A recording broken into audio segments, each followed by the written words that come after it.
Hello， 大家好，我是建哥。那几个月前呢，威社发布了3款 Steam 生态的新硬件，Steam Machine、Steam Controller 和 Steam Frame。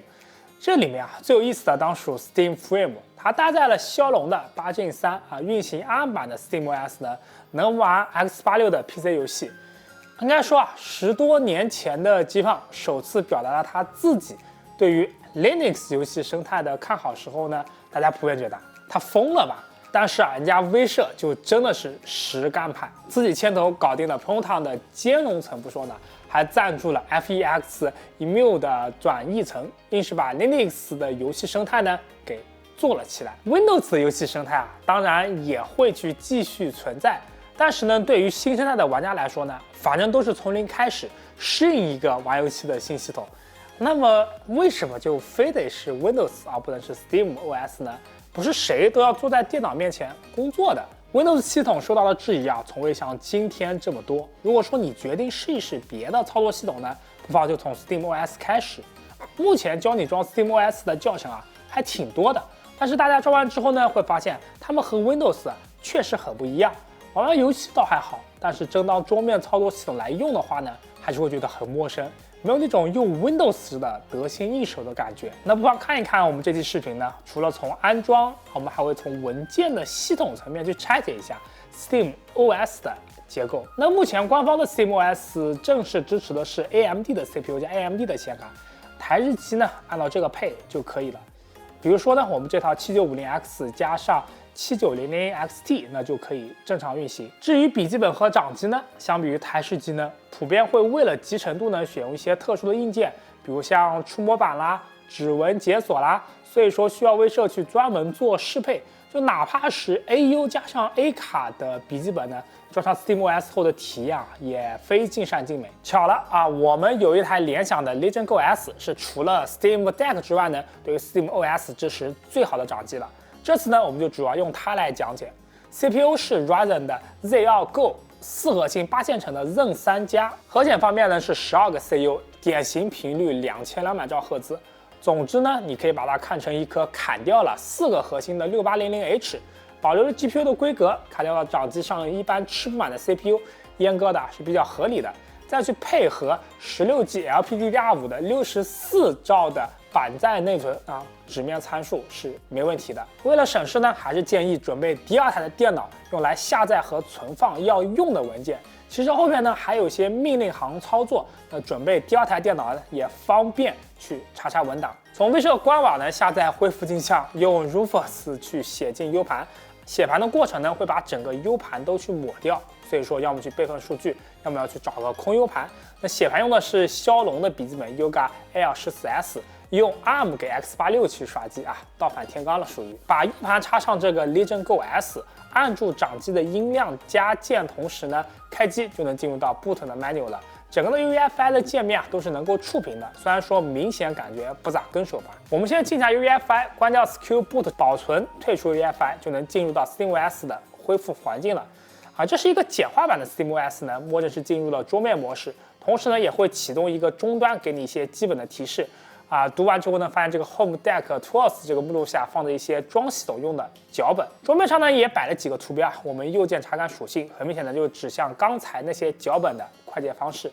我们是全新的安装 SteamOS， 自然就选择 Wipe Device Install SteamOS 的。点开之后呢，就会提示你整个内置硬盘都会被抹掉，记得做好备份。那么呢，点 Proceed， 脚本就会帮你搞定所有的安装过程。结束之后呢，还是点击 Proceed， 机器呢就会自动重启。那经过大概2-3分钟的等待呢，就能看到 SteamOS 初始化的界面了。首先呢，选择语言和时区，然后连上 WiFi， 安装程序呢就会联网下载其他必要的组件。这个过程呢，一般是可以裸连的我们在南京电信和南京移动的宽带下都试过了10分钟不到就可以结束。再经过一次重启后呢，就能看到熟悉的 Steam 账号的登录界面了。登录完呢，就可以开始使用了。以上的全过程都可以使用触屏搞定我们要用采集卡录屏，所以才使用了鼠标。如果说你是自己组的台式机呢，那20、25、05、21版本的恢复镜像呢，可能就进不去恢复环境我们试了下来，机搭主板会卡 logo， 微信主板卡黑屏。不用担心呢，使用20、25、10、27版的恢复镜像即可。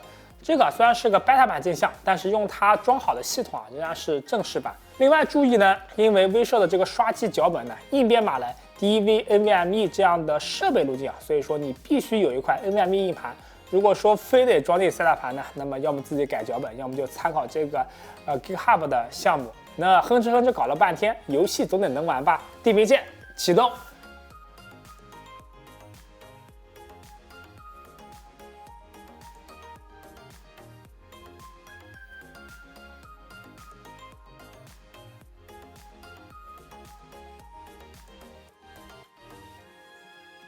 确认功能正常之后呢，是时候以安卓逻辑不对 PC 思维去来界定一下这个 SteamOS。SteamOS 既然是基于 Arch Linux， 那么先来试一试 SSH 能不能连吧。切换到桌面模式，这一看就是 KDE 嘛，使用逻辑非常像 Windows 啊，比如说 Windows 加 P 的快捷键就是同款啊。本频道确实就不太熟这个 KDE， 下面这段演示你就当小孩子不懂点着玩的。目前外接采集器和内屏呢都被点亮了啊，进入编辑模式，将任务栏从内屏拽到外屏来。现在这个带着任务栏的桌面呢，看起来是不是就顺眼多了啊？总算可以去关掉内屏，只用外屏了。打开终端检查一下呢。SSHD 这个 System 的 Unit 是否存在？哟，还真有，只是没有启动，那就启动呗。因为大多数的 Linux 发行版本都要求运行 sudo 提权时需要密码认证，那 SteamOS 自然也不能免俗，所以说这里临时设置个密码。画面中呢不会有回显，输入后呢回车确认，再2次输入并确认，密码就设置好了。设置完密码之后呢，总算能够愉快的 sudo 了。万里长征第一步了。为了让演示画面更加的简洁，我们修改了 sudo 和 SSHD 的设置，让他们允许空密码。你别问是怎么调的，正常用户不建议这么干。那这位网友，你也不想用了公共 WiFi 之后，你的掌机就被人直接连上 SSH 吧？那回到 Yoga Air 14S 的骁龙版 SSH 连接了 SteamOS 呢，总算是不用再手敲命令了，能够直接复制粘贴了。SteamOS 它居然分了8个区，其中 P2 到 P7 这6个还是两配对，容量相等的。全默认状态下呢 ，LSB、LK 输出的信息呢还是太少了，我们加点料。哦吼，有点意思啊！这个 rootfs 和 VR 都只挂在了一个啊，看着非常像安卓的 AB 区，也就是正常运行时只挂在 AB 中的一套。当系统发生更新时呢，更新内容会写入闲置的另一个分区。等到重启之后呢，再挂在原本的闲置分区，最终完成系统的更新。那整块硬盘的大部分容量呢，都单独切出来交给 Home 分区，并且挂载到 rootfs 中的 Home 目录上。这也是现在比较流行的 Linux 安装方式。系统的更新呢，只会改写 rootfs， 那用户的数据呢，可以全部保留。rootfs 的文件系统呢，选择了 BTRFS， 因为它可以设置成只读。这个只读呢，并没有体现在快设备或者文件系统挂载层面，而是放在了 BTRFS 子卷层面，最小化配置讲究。那既然这个系统的根目录呢被限制了只读，意味着整个系统中的大部分功能的组件都被锁死的版本，也不允许用户随便修改。用户呢只能在 Home 和 VR 分区里做文章。Home 分区里的容量是一骑绝尘的，但是 Linux 系统中的大部分的软件可并不是装在 Home 目录，岂不是说整个 SteamOS 呢只能使用安装包里提供的这些软件了？限制这么死，那给我干上来了，光治国吗？啊，那倒也不是，额外是开了几个口子的。对于经常用来装第三方软件的 OPT、NX 以及 Docker 和 Flatpak 目录，则是通过了 Blind Mount 的方式呢关联到了 Home 分区。实际上呢都是可写的。换句话来说呢，只要你别想着直接用原生的 Pacman 去调整系统关键组件，那装其他软件呢还是比较自由的。相对特殊一点呢是 EDC 目录呢使用了 OpenWRT 同款的 Overlay 的挂载呢，你的所有的修改其实都可以被重新定向到这个目录当中，也就是可修改的 VR 的分区中。如果说你觉得自己天赋异禀嘛，就是想动系统的关键组件，那么 SteamOS 也内置了这个 SteamOS Ready Only 的脚本来满足你，它会帮你把原本设置为只读的子卷呢改成可写的。另外呢 ，Steam 客户端以及下载的游戏呢，虽然也是在 Home 分区啊，毕竟我们刚才试完的地平线7.6就是150个 G 的容量，具体放在哪呢？直接去找这个 Home 文件中的体积最大的文件夹就行了，完全没有必要在系统设置里面来回翻。啊哈，找到了，就藏的这么深。那既然 SteamOS 的 Home 分区可以自由读写，那么哪怕默认状态下系统原生的 Pacman 装不了什么软件，那也不是什么问题。系统自带的包的管理器呢，相当于把软件拆包放进 rootfs 各个角落。etc 目录里面呢放配置文件 ，user bin 目录里面呢放奥定制，user lib 里面放 library。说到底这到底是一个习惯的问题。换成第三方的包管理器呢，往往就会把软件的文件和目录去集中放置了。比如说 OpenCloud 吧，主要是使用的 TypeScript 开发。查一下文档呢，果然是用的 npm 的包管理器就能装上 OpenCloud，而 npm 是和 Node.js 一起打包发行的。于是问题呢，划归于如何在 Linux 上去装一个 Node.js。对此呢 ，Node.js 的官网是有最高指示的。为了去装这个 Node.js， 需要先装好一个 Node.js 的版本管理器。那3个版本管理器里面呢，显然是 NVM 最简单的纯脚本很容易去精确控制。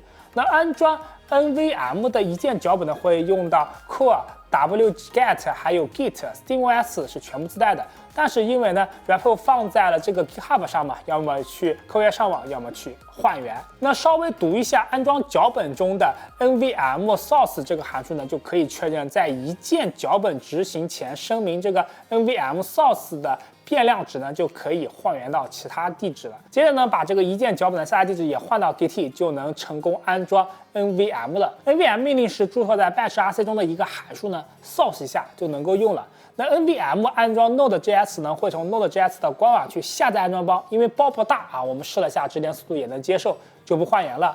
安装后呢 ，npm 就可以用了。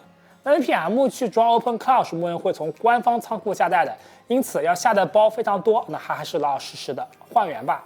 换源后没有什么意外呢，最新版的 OpenCloud 就装好了。